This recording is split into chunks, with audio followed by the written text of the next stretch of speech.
I read that these markings represent the elements, and in this culture, everyone is born with one. Like the star sign?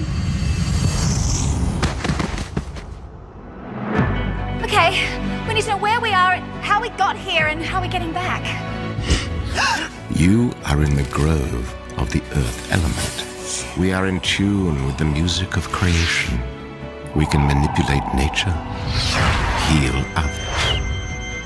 Nowhere in this forest is safe. We're all gonna die out here. Hello and welcome to the Matt's Movie Reviews podcast. I am your host Matthew Pejkovic and this is episode number 275. Out now in cinemas across Australia is The Legend of the Five, a fantasy adventure that follows a diverse group of 5 teenagers who are transported to a faraway land where they must battle against an assortment of sorcerers and beasts to save the world. Joining me on the Matt's Movie Reviews podcast is the director of The Legend of the Five, Joanne Samuel. Joanne, I thank you very much for joining me on the show. My pleasure, Matthew, my pleasure. So, we are living, as a lot of people have said, in unprecedented times, and in regards to the film industry, your film in particular, it has some historical significance since it's going to be the first Australian film to be in Australian cinemas since cinemas essentially shut down due to COVID. But your film was actually supposed to be released in May. During that time, between May and last Thursday when the film was released, what type of emotions were you going through? This is a movie that you've been working on for quite a while. You put in a lot of investment, a lot of time. Were you even certain whether this film was going to see cinemas this year? No, we weren't at all. Like everybody else, we didn't know what was going to happen. It was, I guess, within the film industry, you're used to these sort of disappointments from time to time. You think, oh, you can work very hard, and then all of a sudden the rug gets pulled out from under you. But yeah, we weren't sure what was going to happen, and we had worked really hard to get the product out and ready to go. But yeah, it seems that we're blessed in a way because we are now in cinemas, and I'm hoping that we get a nice long run in cinemas because we are the first Australian film back in cinemas after this incredible time we've been living through. And there is definitely a thirst out there for cinema goers to go back into their local or multiplexes and watch films, especially Australian films as well. And I just wanted to just get to the making of your movie. I mean, it's really interesting because a lot of films that deal with similar sort of films of themes of filmmaking are usually based on a different source material, whether it be books or comic books. The Legend of the Five is an original story. So I'm just curious, the concept for the film, how was that? How did that come about? How was The Legend of the Five born? What was the first kind of ideas that manifested itself? Well, the first idea was that we wanted to make a film. The next idea is that I love the genre. I love family genre. I love kids' movies. And then my son produced it along with another awesome REP, Tanya Esposito. And he sat down and looked at the market and looked at what the best thing for the market was, where we would find an audience. Because I think it's really important to find that audience. There's no point in making something if you don't get it in front of people. And the market research that we did showed that this was the sort of film that an audience would like to see. So Jesse came up with the vision. Jesse Ahern, he is my son and was the producer on the movie. And then Pete McLeod and Jesse and myself got together and we worked on the script. So then we went into pre-production late 2018 and rolled cameras in October on it. But it was really based on the fact that we wanted an audience, and I think that this style, this genre, is very marketable. Peter McLeod, his background, a lot of his work is is as a graphic novelist. That type of visual storytelling, how did that help in regards to trying to put together ideas on page? Because the movie in itself is a very visually driven movie, as most fantasy adventure movies are. Yeah, that's right. And Pete is really, really good at that. And he's also really good at understanding that that age of young person as well. He works with me. I run a youth theatre in the Blue Mountains, and Pete works with me on a film class. And the kids, he understands really well where they're at. You know, this was an age-old story set in a magical land, but it's modern. These kids are modern, and they're dealing with modern things as well. Pete's really good at that. He really understands where they're at as a generation. Was there any type of visual kind of storyboarding or anything like that in regards to how you wanted the film to look like while you were working on the script as well? Not while we were working on the script. I think we communicated really well with that in the beginning, but once we were in pre-production, then yes. You know, and it was like you want that comic book feel about it a little bit, you know, that kids love. They love that style. And the cinematographer, Casimir Dixon, he really understood that too. He really enjoys that style of shooting as well. Yeah. The five in the title of The Legend of the Five are a diverse group of characters, and they're played by a diverse group of actors. I wanted to talk particularly about Laura Esposito. She plays the role of Zoe, who's very much the face of the movie. Yeah, when you look at the key art, she's very much in front. She's the one person looking back at the audience. She's very much the guide of the film. How much did you know about Lauren beforehand? Have you seen her work beforehand? And how did you know that she would be the one to lead the film as Zoe? Well, I did know of her work. I had seen it. She's such a wonderful, hard-working young actor, and she's extremely talented. She's got perfect American accent. We really wanted to have a perfect American accent for that particular role. That she just has that look and that quality to play the part of Zoe. I hadn't met her previous to it, but I did know of her work and know of her. She's been back in Australia since 5 to do another film as well. But then, of course, COVID shut everybody down, and she's stuck in LA.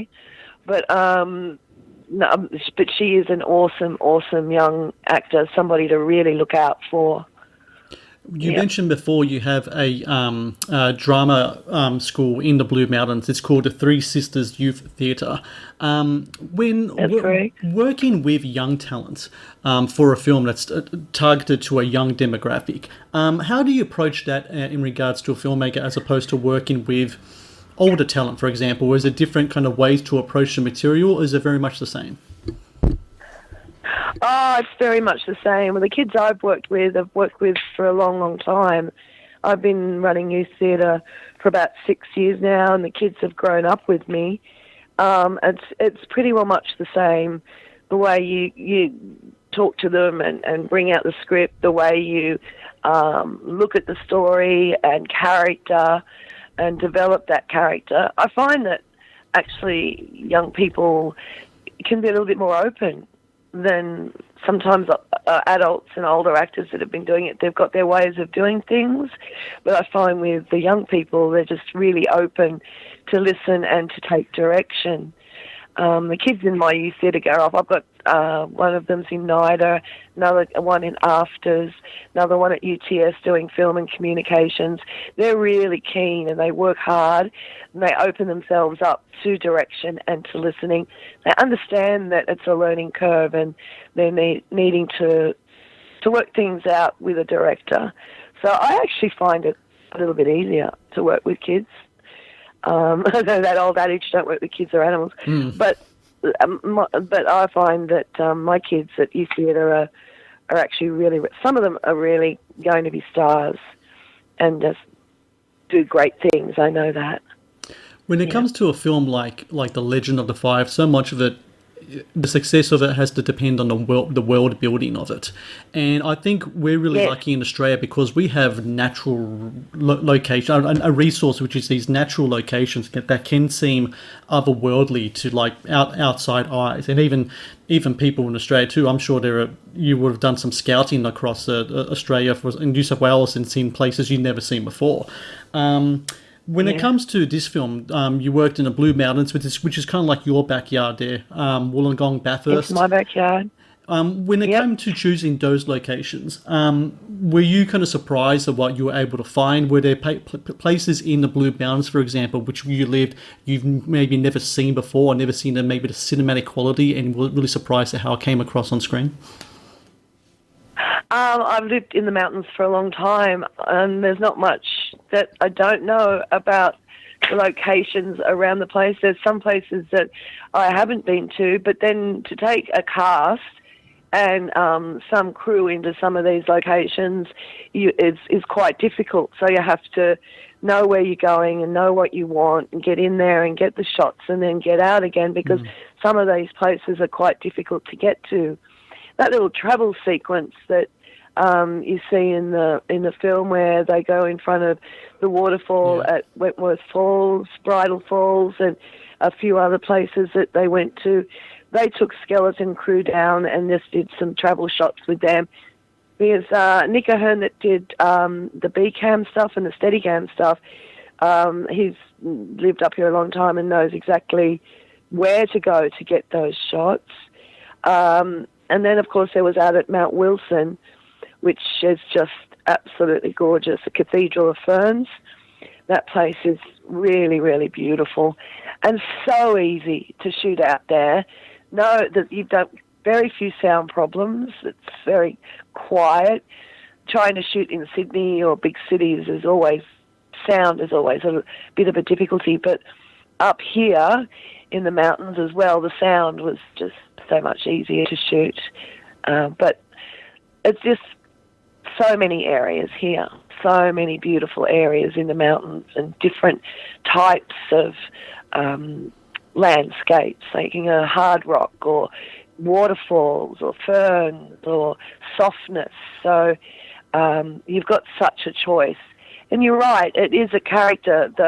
The place for our film was definitely a character that needed to be alive. And I think that the Blue Mountains gave us so much more production value because of the beauty of it and the grandeur of it.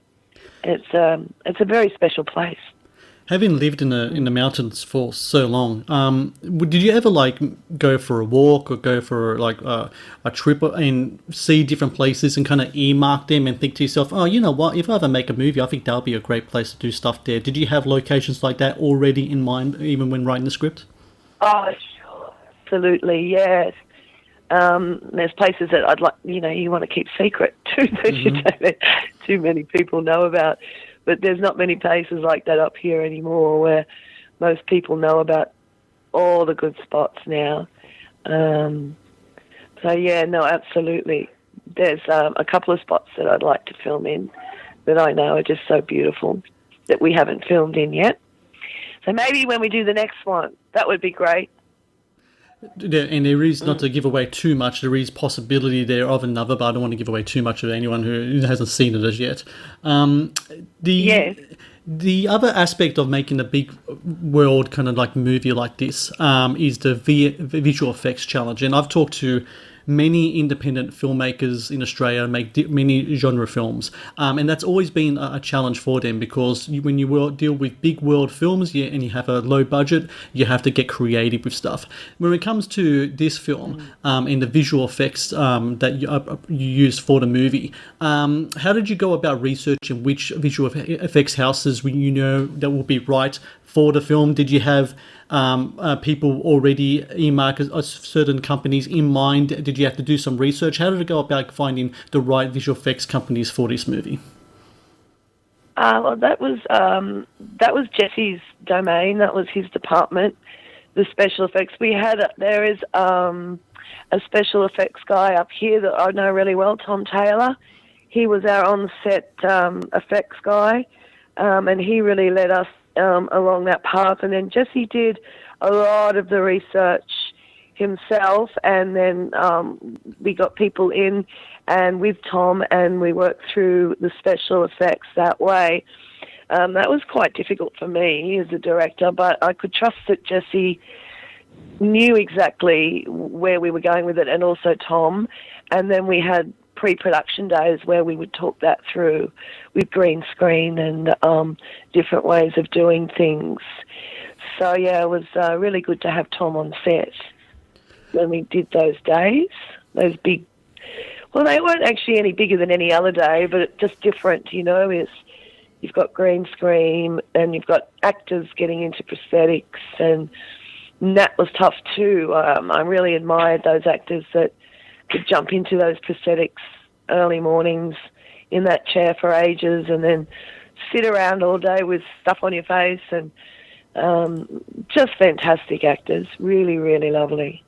It's tough on them when you do those sorts of things. Of course, yes. So putting all that latex and stuff on them for sure. When it comes to acting or directing performances in regards to with green screen work, I mean, you are an acting teacher, you are a filmmaker. For a lot of your scenes are based in actual locations. Your actors are reacting to the real world about them, and then you drop in a green screen or something equivalent to that. The approaches to that, what subtle differences do you have to make sure that your actors are on key and in their roles, and they can make sure that they can react to what is essentially their imagination above everything else? Well, it's essential for an actor to have a good imagination, that's for sure. And I think you just need to communicate very clearly to them in a way, and you need to understand each actor and what's the best way to communicate to them, what is exactly on the screen. But we had a couple of really good script readings as well with them, so they understood exactly what it was that they were reacting to. And then, of course, sometimes it's just the physicality that they have to get right, which is a technical thing. And if they're good as actors, which these guys were fantastic, then they can do that. They're directable. They understand the process. Because so much of our world is that now, isn't it? It's, you know, our fantasy is really big, and lots of really lovely fantasy scripts out there. So they know what it is that they need to be doing, but it's just up to me to go, right, well, this is what's happening on the green screen. This is what you're reacting to, and to make sure that they're giving you what you want. And I have to say, they're really, really good, and they work very, very hard. And a lot of it was the green screen was other places, locations that we weren't in but needed to change the location on that as well. So reacting to a different location, reacting to something that's happening to you. I don't want to give too much of it away either. So they were great, I have to say. Aussie actors work hard, and they're passionate, and they're so happy to be working, you know? You've been in the industry for a long time. You were there when we were there for the first Mad Max movie. You were in that movie. You're doing this film now. When you're looking at the advances of film technology, and I think more than the visual effects, I think the thing that's really stunned me over the years is how cameras have managed to get smaller and smaller and smaller, and you could do more things with it. You do things with digital. I'm sure all the way back then in 1979 when you were filming Mad Max, the cameras then would have been gargantuan, huge, and now you're working with, I'm sure, much smaller and much more efficient cameras now. That type of innovation and technology. Does it even surprise you how far we've come in managing to shoot films on such smaller equipment? Oh, it's amazing, isn't it? And I look at my students, and what they can do with an iPhone amazes me. You know, we work with them a lot using just an iPhone, use what's at hand. And I got shots of me when I did a lot of television back in the 70s and 80s as well, and those cameras in the studio were as big as a little car. You'd sit on them, and everything was so big. You couldn't shoot Mad Max now the way we shot Mad Max 1. Everything was real. There was no green screens. It was the actual speeds. Everybody, Grant Page, the stuntman, put the car through other cars and did what he did, that was all for real. And the decibels of sound we recorded were pretty amazing at the time. That was a real breakthrough, that movie. But I don't think you could shoot it the way we shot it now, because I think the insurance would be too much. But excuse me. But yeah, the changes are amazing. It's just incredible what you can do now. And the way we worked back then in those days was really different. I go back to black and white television and used to shoot Matlock Police for Crawford Productions, and we used to integrate. So we'd use video in the studio, and then when we went outside to shoot exteriors, we'd shoot on 16mm film. So, you know, you don't do that anymore either. It's very, very different. Very different. In regards to your directing career, you've done work in TV, now you have film under your belt as well. What's next for you? Are you looking to expand more on the world building of what the Legend of the Five has, with perhaps more movies? Are you looking to scale back and do more kind of intimate dramatic work, or is it just whatever comes your way? You know, I'm a working actor. I've always been a working actor, and I love to work in the industry, and that's why I decided to actually direct. It's something that I always felt that I needed to do. I'd love to continue to direct films, but I do love ensemble work with actors. I think that's such a joy to work with a group of really good actors for a drama as well. It's a couple of scripts that I've been looking at, but I'm not exactly sure yet which way to go. But I know I definitely want to continue to direct, and I'll direct really whatever comes my way if I believe in it and have a vision for it. Yeah, I think it's important to say yes sometimes to things, you know. So everyone out there, make sure you also say yes to The Legend of the Five, out now in Australian cinemas. Perfect timing for school holidays as well, Joanne. Yes, yes. Look, if people want to know where to go to see it, you can go to filminc.com.au. They're our distributors, filminc.com.au/The Legend of the Five. Make sure. And that'll give you all the list of all the cinemas where you can go and see it. Make sure everyone out there checks out The Legend of the Five. Support Australian film and Australian filmmakers. Joanne Samuel, I thank you very much for your time today, and congratulations with your film. Thank you so much, Sophie. Thank you so much. It's been a pleasure.